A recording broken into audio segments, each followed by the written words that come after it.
Have you ever wondered why some people conceive so easily while others struggle for months or even years? What if I told you that the secret isn't luck or timing, but something happening deep inside your body every single day, your hormones? Today, we're breaking down how 4 powerful hormones, estrogen, luteinizing hormone, follicle-stimulating hormone, and progesterone, control your fertility like a hidden orchestra. Whether you're trying to get pregnant, planning for the future, or just curious about how your body truly works, this will open your eyes. Because until you understand your hormones, you don't fully understand your fertility. So before we go deeper, hit that subscribe button because I'm about to make fertility science feel like a story your body's been trying to tell you all along. Let's imagine your reproductive system as a well-coordinated concert. Every month, your body tries to perform a song called Fertility. But if one instrument plays off-beat, the entire rhythm of conception gets disrupted. This concert is directed by your brain, the hypothalamus and pituitary gland. These two act like conductors, releasing messages that tell your ovaries what to do, when to do it, and how strongly. The main players in this orchestra are estrogen, luteinizing hormone, follicle-stimulating hormone, and progesterone. Each of them enters the stage at different times of your cycle, and together they determine if and when pregnancy can happen. Let's start with estrogen, the hormone most people have heard of, but few actually understand. Estrogen is like the interior designer of your uterus. Every month, it rebuilds the uterine lining after your period. It thickens it, nourishes it, and gets it ready just in case a fertilized egg decides to move in. When estrogen levels rise, your brain senses it and prepares for ovulation. You'll notice you start feeling more confident, energetic, and even more attractive. Because estrogen doesn't just affect your fertility, it affects your mood, your skin, and even your desire for intimacy. But too little estrogen and the uterine lining stays too thin. Too much estrogen and it can cause hormonal imbalance, cysts, or irregular cycles. Have you ever noticed changes in your mood or energy around the middle of your cycle? Drop a comment below. I'd love to know how your body speaks to you. And if you're finding this interesting so far, hit that like button because it helps this video reach more people who need to understand their hormones better. Next up, we have the follicle-stimulating hormone. Think of it as the alarm clock that wakes up your eggs. At the beginning of your menstrual cycle, this hormone tells several tiny follicles in your ovaries to start developing. Each follicle holds an immature egg, but only one or sometimes 2 become dominant. The stronger that dominant follicle grows, the more estrogen it produces. It's a feedback system. FSH helps estrogen rise, and estrogen tells FSH when to stop.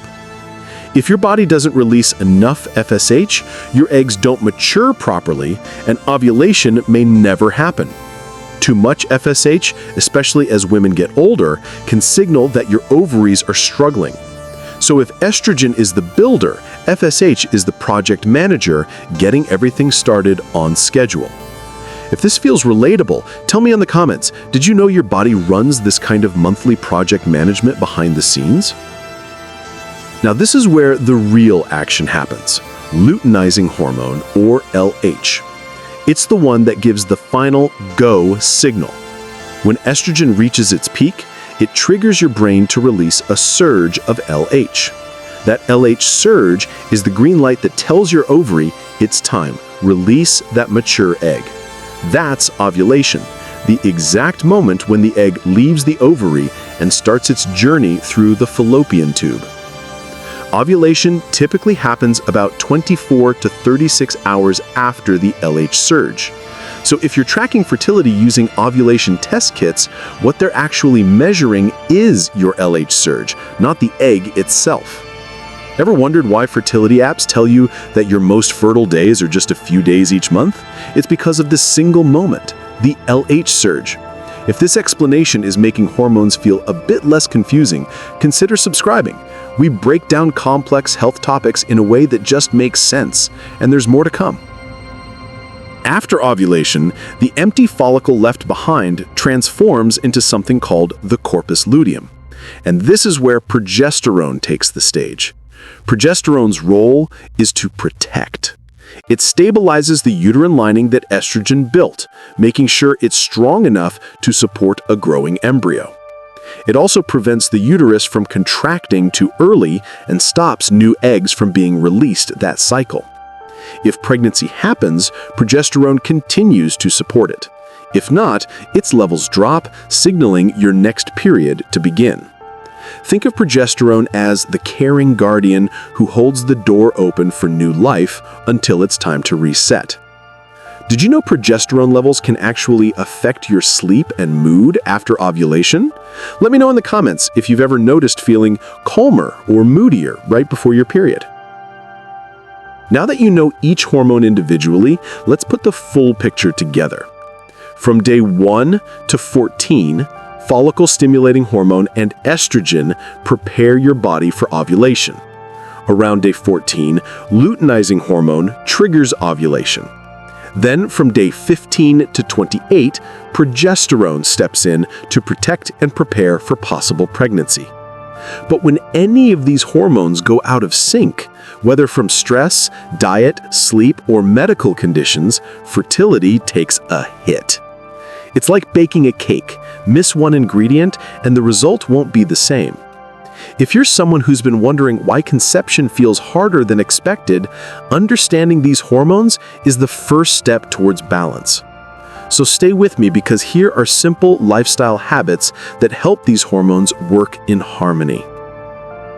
Your hormones respond to your daily life, so the way you eat, sleep, and manage stress all matter. Here are a few simple science-backed tips. Prioritize good sleep because your body produces and regulates hormones while you rest. Eat healthy fats like avocado, olive oil, and fish because hormones are made from cholesterol. Reduce stress because cortisol, your stress hormone, can block ovulation when constantly elevated. Maintain a balanced weight because both underweight and overweight conditions affect estrogen and progesterone balance. And stay consistent with menstrual tracking because knowledge is power. Your cycle speaks volumes about your health. It's not about perfection, it's about listening to your body's rhythm. Now that you understand how hormones truly affect fertility, remember this: your body isn't working against you, it's working with you. You just need to learn its language. If today's video helped you understand your body better, do me one favor: subscribe right now. Because every week we uncover more truths about reproductive health, fertility, and the science that makes us human. If you've already subscribed, thank you. Drop a heart in the comments so I know you're part of the growing family. Until next time, stay curious, stay kind to your body, and remember, your hormones aren't your enemy, they're your greatest allies.